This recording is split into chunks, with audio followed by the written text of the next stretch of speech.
Hey, hi. This video you're about to watch is me doing some work on this house. I don't do these videos because they get a lot of views. They typically don't. I do them more for the client. It's easier for me to get through to them what's happening if they can find the time to watch the video. Most of the clients I have, it's very hard to find the time to communicate everything I'm doing, and most of them don't really care. They don't want to hear the whole process. They just want to get the job done, and that's great. And a lot of the times I'm in and out of people's homes, they're not even home, so that's why I do this. What you're seeing here is I'm fixing the cracks, some of which I made when I jacked this house up and adjusted the floor, which actually is level. It's level in both directions.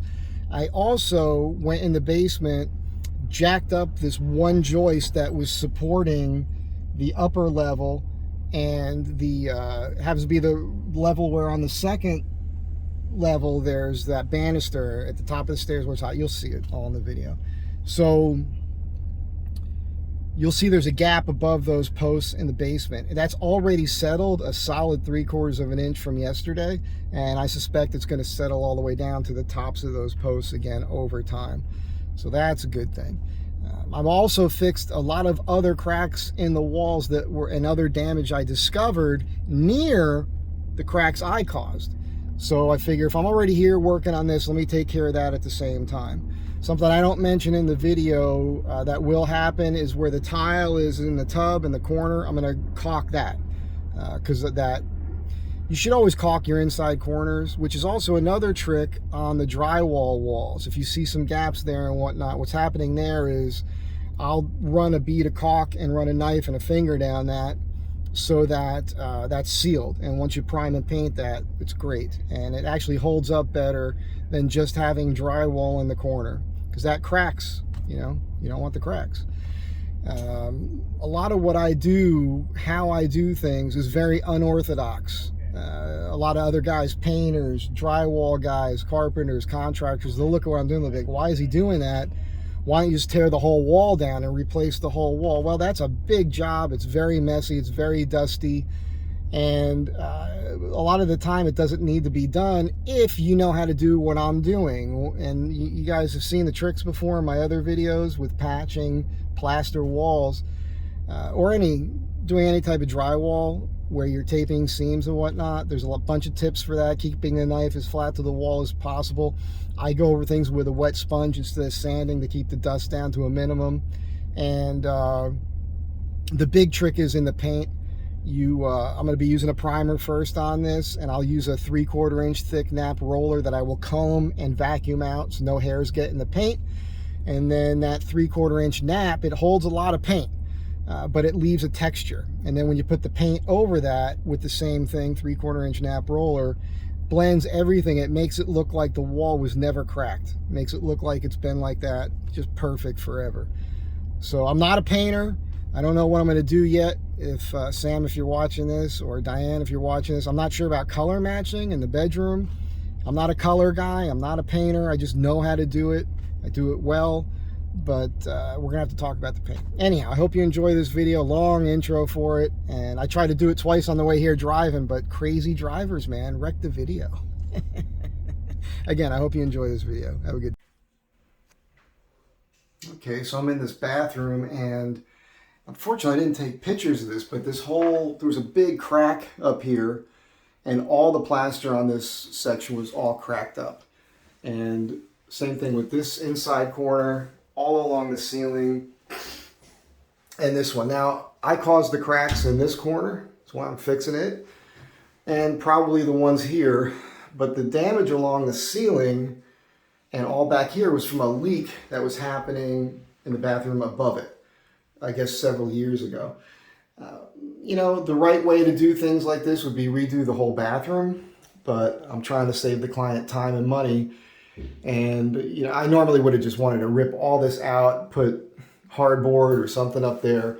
Instead, what I did was I put some screws through the larger pieces of plaster to somewhat reinforce it in place to the lath. And then I used mesh tape and compound, and I've gotten it pretty smooth. I just wet. My thing is to use a sponge and use a wet sponge so this way there's no dust. I've got maybe one more top coat on this lightly in a few areas just to smooth a couple things out, but I did a really good job on that. It's more of an art form, not that I'm, you know, some artist, but you know, I've talked to you guys about this before. You know, big part of it is keeping your knives as flat to the wall as possible, and then you know, this way you don't have a lot to wipe down. You have a lot of high edges. Now there's this bathroom. And then there's the closet, which is pretty much good to go. Got an inside corner up here I gotta do. Somebody had, again, this was replaced because of the leak upstairs. And they didn't finish it. It was like a one coat thing. So I came in here and did a couple more coats. I'll probably wipe this down with the wet sponge next and maybe touch up a couple spots. I replaced all that in this lower section. I'm going to make a frame for that with a panel that slides in and out for access. I still have to build an access for the floor. And then in this room, you may recall there was a crack going up here, and there was a big one over there that was there already. And once the furniture got pulled back, I found a whole bunch more. So I think this is done. I just need to wet sponge it. I just figured if there was the one crack and I found the others, I might as well just do that whole wall section. Since I've started, I look around, there's cracks over here, there's cracks over here, but this is not me. I didn't touch this part of the house. I worked from this point in that direction. It turns out I got my level here. The floor is actually level through here this way and this way. And you may recall that there was a big hump in the floor here, which is somewhat gone now. It definitely went down. I mean, it's pretty wild how much that went down. It seems, it's about what I'm about to show you. There's some posts down here. Dave lent me some steel, my buddy Dave, and I was able to put that underneath this joist here and jack this up, and I removed 1.25 inches from the top of this, put this back with a screw, and you can see now there's maybe 3/4 inch here. So that's settled quite a bit already. And I also cut this off, and that has settled. There was a 2x. Was there a 2x? I don't think there was a 2x up on top of this, but anyhow, that was way up there. It's pretty crazy.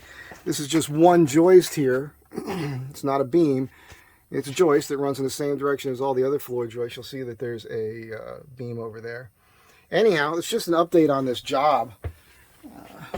This is all the hard stuff I wanted to get out of the way. There's a lot more to do on this house, but these are things that I had to get done. You know, they were the hard part. And no point in doing a lot of other work on the house until you get it sitting right. I don't want to create any more cracks. There is a spot up here. That's Dunya. Hey, you're famous now. You guys might recall this was the wall that I took out pretty much completely months ago and patched all that up and made it perfect. And wow, that does look like it's settled there. On the left, that has been much higher than that point. And I put a level up here. It was about an inch on one side, 1.5 inches on the other. So I took 1.25 inches out of the center downstairs. So those posts in the basement are directly below this wall, which is riding right on that one joist. So one time they had jacked that up, put the posts in. Then the house settled on both sides of that. So I think I fixed all that. This should settle over time, is what I'm kind of hoping. It's not like you can force it down. It's not an exact science, but in the end, this is going to settle nicely. Anyhow, I'll see you guys next time. Have a great day. Bye.